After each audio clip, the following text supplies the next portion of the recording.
주기도문 하시겠습니다.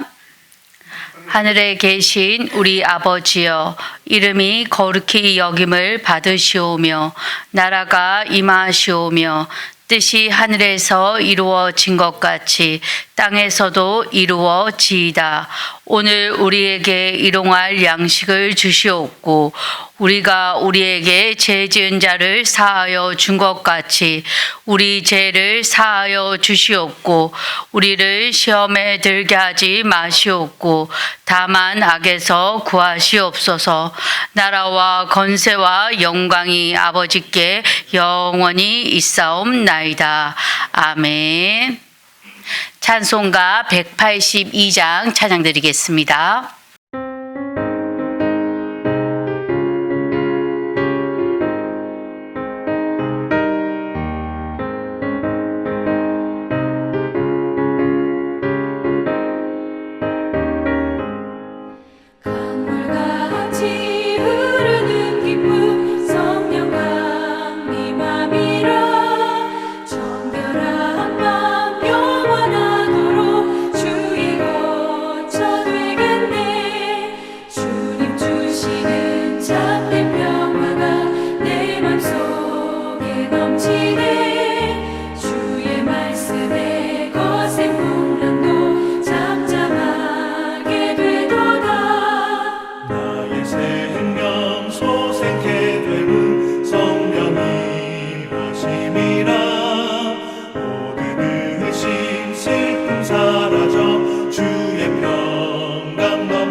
하나님 말씀 사도행전 19장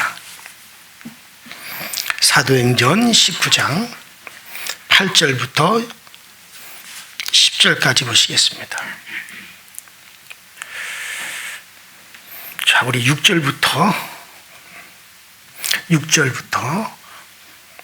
10절까지 보겠습니다. 6절부터 10절까지 시작. 바울이 그들에게 안수하며 성령이 그들에게 임하심으로 방언도 하고 예언도 하니 모두 12사람쯤 됨이라. 바울이 회당에 들어가 석 달 동안 담대히 하나님 나라에 관하여 강론하며 권면하되 어떤 사람들은 마음이 묻어 순종하지 않고 무리 앞에서 이 도를 비방하거늘 바울이 그들을 떠나 제자들을 따로 세우고 두란노 서원에서 날마다 강론하니라.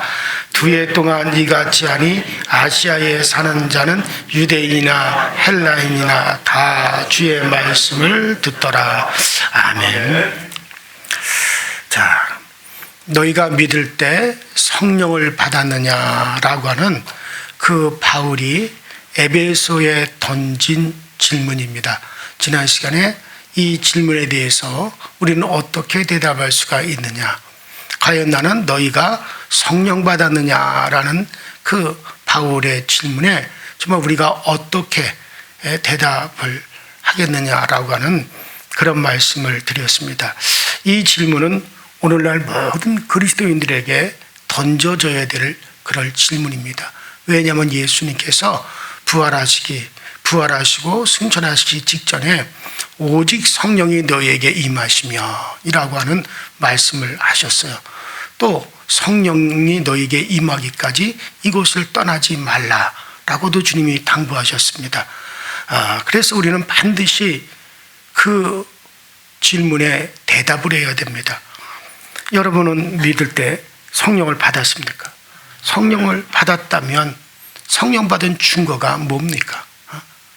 그 증거를 내어놓을 수 있느냐?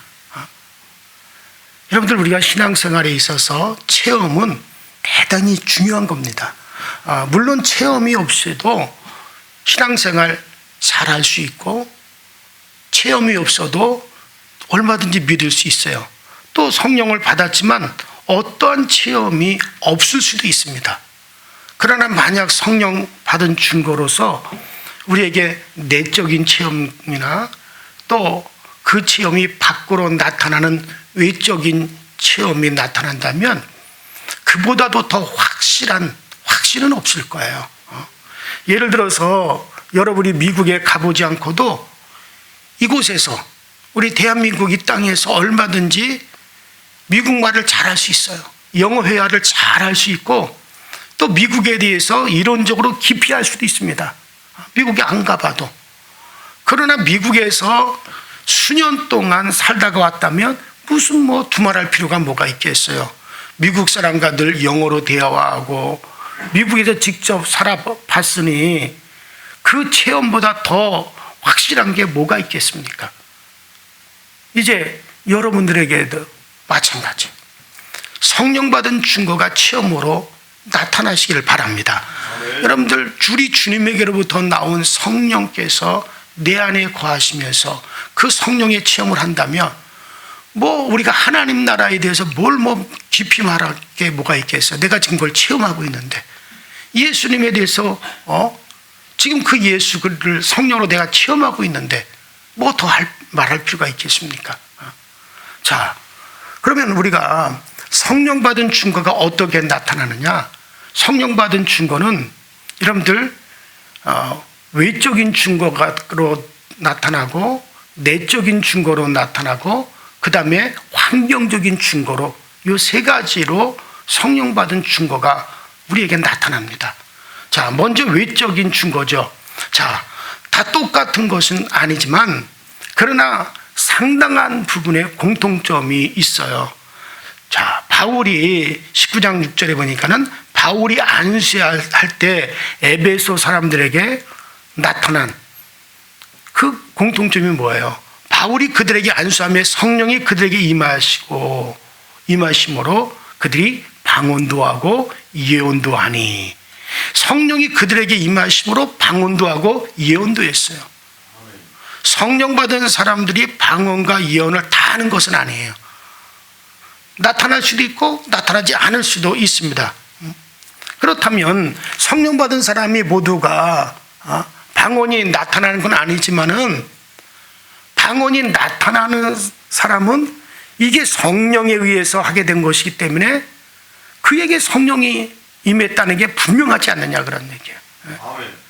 그러니까는 보세요.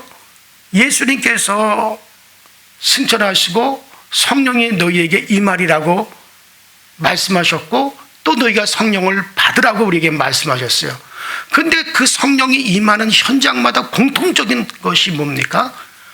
성령이 임하는 사람들에게 있어서 나타난 것은 그들이 방언을 하는 거예요. 지금 성경의 사도행전에서 성령이 임재하는 그 현장에 나타난 뚜렷한 현상은 방언이었어요.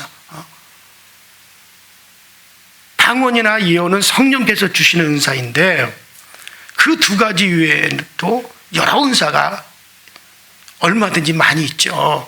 방언 통역의 은사, 병 고치는 은사, 영분별의 은사, 지혜의 은사, 말씀의 은사, 지식의 은사, 믿음의 은사, 뭐 여러 가지 은사가 많이 우리 가운데 나타날 수 있어요. 은사라고 하는 말은 성령, 선물이라는 얘기죠. 성령님께서 우리에게 오실 때 가지고 오시는 선물이라는 얘기예요. 물론 선물을 가져올 수도 있고 선물을 안 가져올 수도 있어요. 내가 어느 집에 방문을 할 때 선물을 들고 갈 수도 있고 선물을 들고 가지 않을 수도 있어요. 또 내가 가는 그 자체가 선물이기 때문에 선물이 필요 없는 경우도 있어요. 그러나 은사라고 하는 건 성령님께서 우리 가운데 오실 때 가지고 오시는 선물이에요.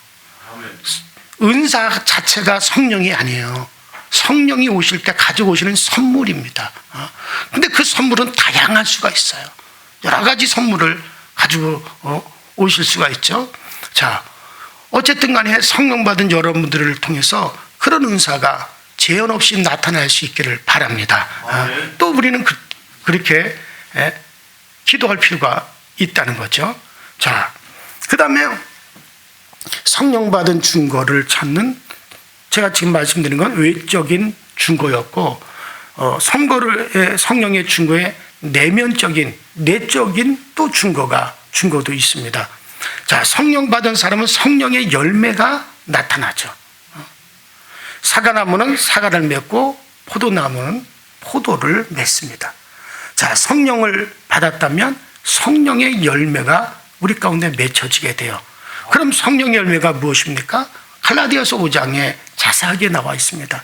갈라디아서 5장 22절로 23절에 오직 성령의 열매는 사랑과 희락과 화평과 오래 참음과 자비와 양성과 충성과 온유와 절제니 이 같은 것을 금지할 법이 없느니라. 아멘. 성령이 우리 가운데 임하셔서 외적인 증거로 은사가 나타나고 내적인 증거로 성령의 열매가 우리 안에서 맺어진단 말이죠. 아멘. 그래서 우리가 성령 받은 사람이 이런 내적인 열매가 우리 가운데 맺혀지기 시작한다.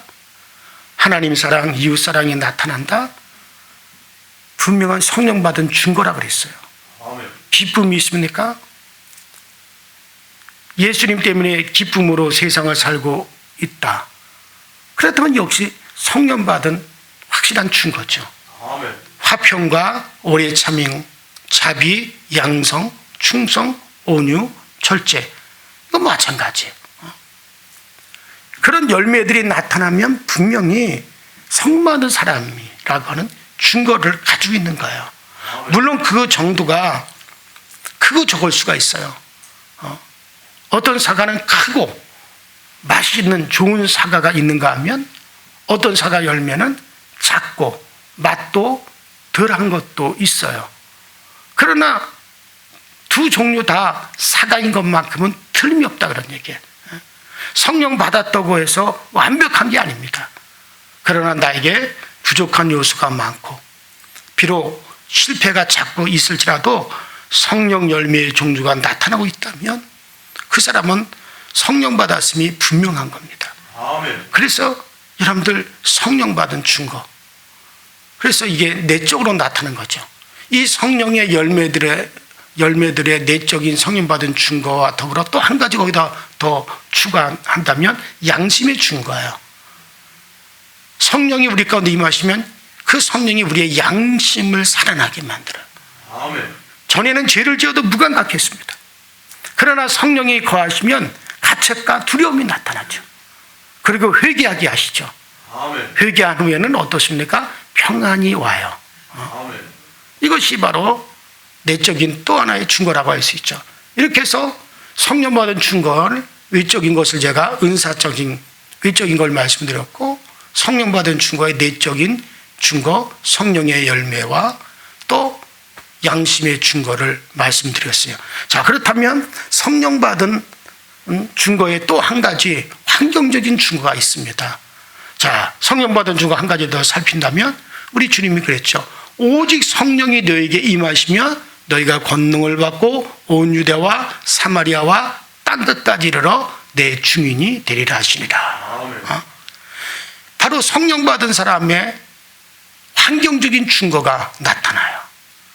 그게 공통점이 뭡니까? 나가서 전도한다는 거예요. 성령으로 무장되어진 사람은 전도에 최선을 다합니다. 받은 바 성령의 능력이 크면 클수록 전도도 힘있게 할 수 있어요. 지금 여러분들이 막 예수를 증거하고 싶고 나가서 막 전도하고 싶고 그저 누구하고 같이 있으면 그 얘기 어떻게 하지 막 예수를 이야기하고 싶은 마음이 막 여러분들에게 솟아난다면 분명한 것은 성령 받은 증거예요. 왜냐하면 성령이 임하시면 우리가 예수를 증거하게끔 되어 있다고 그랬어요. 자, 그래서 여러분들이 어떻게 하면 저 영혼을 살릴까? 어떻게 하면 저 사람에게 예수를 전해서 저 영혼을 예수 그리스도로 말미암아 저 영혼을 살릴 수 있을까? 이게 고민이 되어진단 말이에요. 그건 그냥 되어진 게 아니에요. 내 안에서 성령께서 그것을 지금 증거하고 계시기 때문에 그런 것이 우리에게서 나오는 것이다 그런 얘기예요. 여러분들 우리가 전도나 선교에 관심이 있고 뒷받침하는 사람이 있고 영혼을 불쌍히 여기는 사람이라면 분명히 성령 받은 사람입니다. 성령에 의하지 않으면 절대로 그렇게 안 나와요. 되어지질 않아요. 저는 여러분 모두가 다 성령의 사람인 줄로 믿고 있습니다. 이제 이 단계에서 한 걸음 더 나가야 돼요. 성령의 권능, 성령의 충만함을 힘입어 영적으로 힘 있는 사람이 되어 힘있게 일할 수가 있으셔야 됩니다. 구원받은 데서 끝나지 말고 오직 성령이 너에게 임하시면 너희가 권능을 받고 능력이 옷을 입게 된다는 거죠. 그래서 땅끝까지 이르러 주님의 증인이 되시기를 주의 이름으로 축원합니다. 자, 에베소에서 바울의 3차 전도 여행의 에베소에서 바울의 이제 사역은 그곳 교우들에게 안수를 했어요. 그 안수를 통해서 12명의 제자들에게 성령이 임하고 방언과 예언이 나타나게 하는 것으로 바울의 에베소 사역의 시작이 되었습니다. 그리고 이어서 회당에서 석 달 동안 하나님의 말씀을 강론하며 권면했고 말씀을 가르쳤습니다. 자, 8절에 보니까는 바울이 말씀을 가르칠 때 어떤 자세로 가르쳤느냐? 한번 따라합시다. 담대합니다. 자, 여기서 보니까 바울이 담대하게 말씀을 가르쳤다. 자, 담대함은 하나님의 말씀을 선포하는 모든 설교자들이 반드시 갖추어야 될 요소입니다. 담대함은 설교자의 생명과도 같습니다. 담대함을 어떻게 얻을 수 있느냐? 성령의 권능, 성령의 충만함을 통해서 이 담대함을 얻을 수가 있어요. 자, 그럼 이 담대함이라는 게 뭘까? 바로 바울이 담대하게 말씀을 전하리라. 자, 여기서 이 담대함이라는 것은 하나님이 말씀하시는 것을 조금도 가감하지 않고 그대로 전하는 것이다 라고 저는 그렇게 생각이 들어요. 이 설교자는 듣는 사람의 눈치를 살피면 절대 안 됩니다. 듣는 사람의 입장에 서서 말씀을 준비한다면 그는 더 이상 하나님의 도구가 될 수 없어요. 설교자의 가장 큰 위험이 무엇입니까? 듣는 자를 배려해 주는 거예요. 듣는 자를 배려해서 설교를 하면 절대 안 됩니다. 하나님께서 회개를 선포하라 하셨다면 날카로운 비수처럼 듣는 사람의 영혼에 꽂히게끔 해야 되는 거예요. 하지만 그렇게 전하면 이 말씀을 듣는 사람이 얼마나 마음이 아플까. 듣는 사람이 너무 아파하기 때문에 두리뭉실하게 전해가지고 아프지 않게 하려고 합니다. 그러나 듣는 자가 듣기 좋도록 말씀을 변경시켜서 말씀을 전한다면 이미 그것은 하나님의 말씀을 전하는 게 아니에요. 듣는 사람이 아픈 내용일지라도 그대로 전해야 됩니다. 그래야 회개할 자는 회개하고 깨닫는 자는 깨닫고 돌이킬 자는 돌이키는 거예요. 감싸주고 위로해주는 설교가 듣기에는 좋을 수 있습니다. 그러나 그런 설교는 성도들에겐 독과 같은 거예요. 그런 설교는 성도들을 온실속의 화초처럼 연약하게 만드는 거예요. 아이들이 먹기 좋아한다고 맨날 단 것만 먹인다면 어떻게 되겠어요?